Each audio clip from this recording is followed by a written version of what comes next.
This is an Xpedition rear door. So our wire just goes down in here. Just put it in there. You don't even gotta look where it goes. Just put it down there.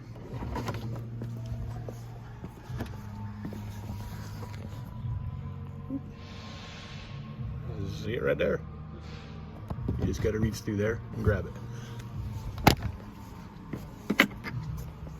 Hook tool, helpful.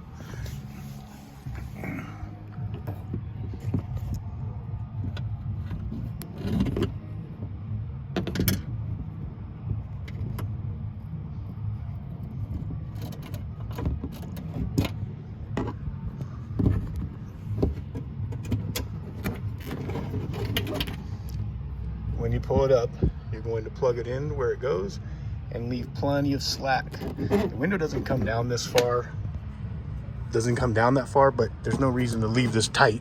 You want it to go down in the door so the window mechanism and all can go past it.